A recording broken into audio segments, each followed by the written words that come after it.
IT বাইরের পক্ষ থেকে সবাইকে স্বাগত জানাচ্ছি পিএইচপি বাংলা ভিডিও টিউটোরিয়ালের আজকের পর্বে আমরা আপনাদের সাথে অতি সেনসিটিভ একটি বিষয় নিয়ে কথা বলবো, যে বিষয়টি নতুন অবস্থায় যারা পিএইচপি শেখে বা আপনি যে পিএইচপি শিখতেছেন আপনার মধ্যে হয়তোবা কোনো না কোনো এক সময় খুব কনফিউশনের সৃষ্টি করতে পারে।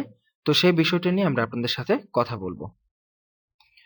প্রথমে আমরা জেনে নেই বিষয়টি কি।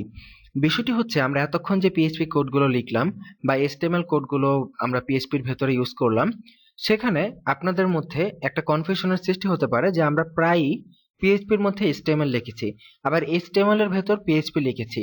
তো এখন আপনি যখন কোড করতে যাবেন বা কোনো কোড লিখবেন, তখন আপনার মধ্যে এমন কিছু প্রশ্নের জন্ম হবে যে আপনি দেখবেন যে পিএইচপির মধ্যে এসটিএমএল লিখতেছেন কিন্তু এসটিএমএল কাজ করতেছে না। কিন্তু আমরা কিন্তু আগে বলেছি যে পিএইচপির মধ্যে এসটিএমএল লেখা যায়। তো কখন পিএইচপির মধ্যে আপনি এসটিএমএল লিখতে পারবেন বা কখন এসটিএমএল এর মধ্যে পিএইচপি লিখতে পারবেন, এই বিষয়গুলো নিয়ে আমরা আজকে ক্লিয়ার হব ইনশাল্লাহ।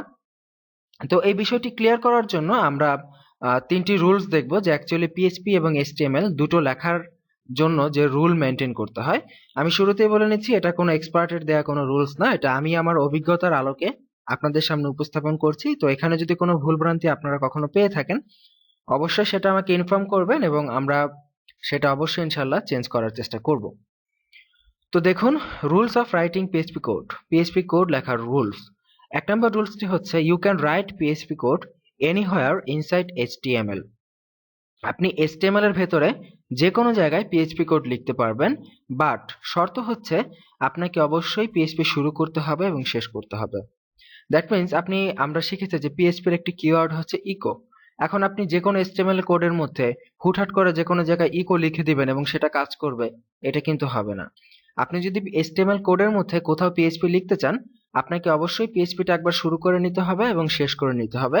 তার ভেতরে আপনি আপনার যাবতীয় পিএইচপি কোড বসাবেন। এখন এইচটিএমএল এর মধ্যে আপনি যে কোনো জায়গায় বলতে আমি বোঝাচ্ছি যে দুইটা ট্যাগের মধ্যে, মানে বিগিনিং এবং এন্ডিং ট্যাগের মধ্যে এবং অথবা অ্যাট্রিবিউটের মধ্যে আপনি পিএইচপি কোড ব্যবহার করতে পারেন। এই রুলসটা আমরা একটু পরেই প্র্যাকটিক্যাল দেখব, তো আপাতত আপনি এতটুকু মনে রাখুন। এরপরে যে রুলসটি আছে, you can't write HTML inside PHP code directly. আপনি এইচটিএমএল পিএইচপি কোডের ভেতরে সরাসরি কখনোই লিখতে পারবেন না। যেমন আপনি একটি পিএইচপি কোড লিখেছেন, যেমন ধরুন এইখানে আমাদের একটি পিএইচপি আছে, শুরু হয়েছে শেষ হয়েছে। এর ভেতরে আপনি চাইলেই হুটহাট করে এইচটিএমএল কোড লিখতে পারবেন না। যদি এর ভেতরে এইচটিএমএল কোড লেখেন, আপনার এইচটিএমএল কোডটি ইনভ্যালিড হবে এবং সেটি কাজ করবে না। কিন্তু পিএইচপির কোডের মধ্যেও এইচটিএমএল লেখার সিস্টেম আছে। সেই সিস্টেমটা কিভাবে সেটা আমরা একটু পরে প্র্যাকটিক্যাল দেখব, তখন আপনার বিষয়টি ক্লিয়ার হতে পারবেন। এবং এটার থার্ড রুলসটা হচ্ছে you can write HTML inside codes in একো।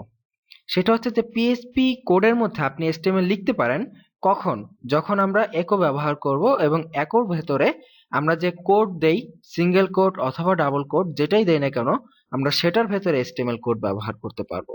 This are the three rules. If you follow these three rules, I think you can write PHP code smoothly. Okay, so চলুন আমরা শুরু করি যে কিভাবে এই রুলস গুলো হলো এবং আমরা একটু প্র্যাকটিক্যালি দেখি, তাহলে আমরা আরো ক্লিয়ার হতে পারবো। 1 নম্বর রুলসটি হচ্ছে you can write PHP code anywhere inside HTML using PHP beginning and PHP ending. তো তাহলে আমরা চলুন পিএইচপি ফাইলের মধ্যে আমরা সব কেটে দিচ্ছি। কেটে আমরা একটা এইচটিএমএল একটা কোড লিখি, এনিথিং, এটা h2 হতে পারে। আমরা এখানে হেডিং লিখলাম যে this is our test heading, দিয়ে সেভ করলাম।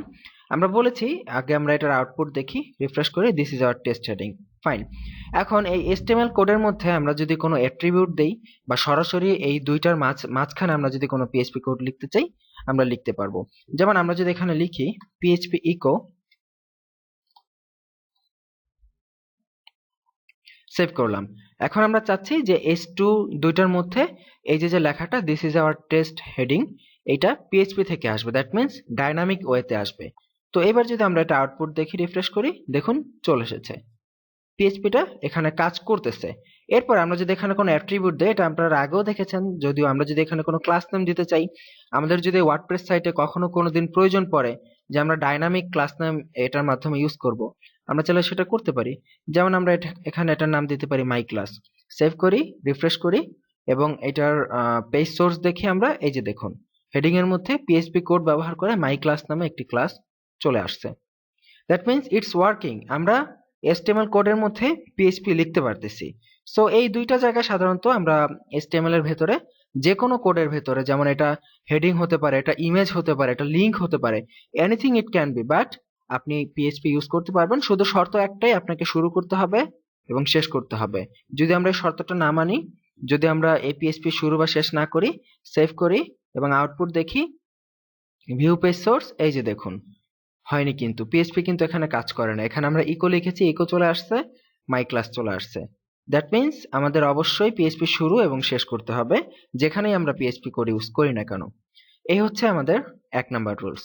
এরপরে 2 নাম্বার রুলস হচ্ছে you can't write HTML inside PHP code directly. সরাসরি PHP কোডের মধ্যে আপনি কখনো HTML লিখতে পারবেন না। যেমন ধরুন আমি এখানে একটি PHP কোড দিলাম, এর মধ্যে আমি সরাসরি HTML লিখতে পারবো না। যেমন আমি এর মধ্যে যদি সরাসরি হেডিং দেই, suppose this is our heading, save করি এবং আউটপুটটা যদি আমরা দেখি, রিফ্রেশ করি, দেখুন এখানে দেখাচ্ছে যে parse error, that means I have broken PHP's rule. আমরা PHP এর রুল ব্রেক করছি। দ্যাট মিন্স এখানে দেখাচ্ছে syntax error, unexpected less than sign, left angle sign on line number 5। That means যে আমরা PHP কোডের মধ্যে সরাসরি চাইলে এইভাবে কোনো HTML আমরা লিখতে পারবো না। তো তাহলে আমরা কিভাবে HTML লিখতে পারি, সেটার জন্যই আমাদের এই 3 number rules, you can write HTML inside codes in একো।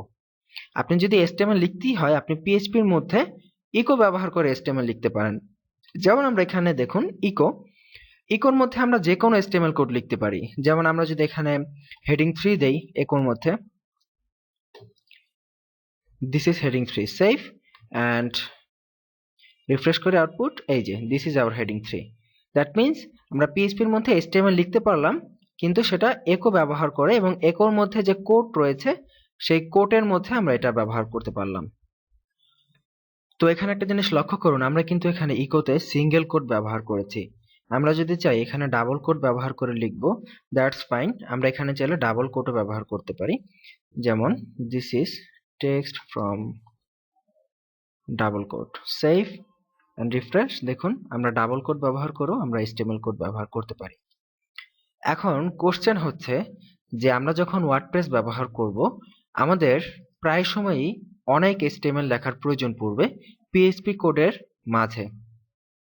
বিষয়টা আমি আরেকবার রিপিট করছি, যখন আমরা ওয়ার্ডপ্রেস করব তখন PHP কোডের মাঝে প্রায় সময় আমাদের প্রচুর HTML লেখার প্রয়োজন পড়বে। এখানে দেখুন আমরা ইকোর ভেতরে এই যে HTML কোড লিখলাম, but it's not a good practice. এইভাবে ইকোর ভেতরে সাধারণত HTML কোড খুব কম লেখা হয় বা খুব কম ইউজ করা হয়।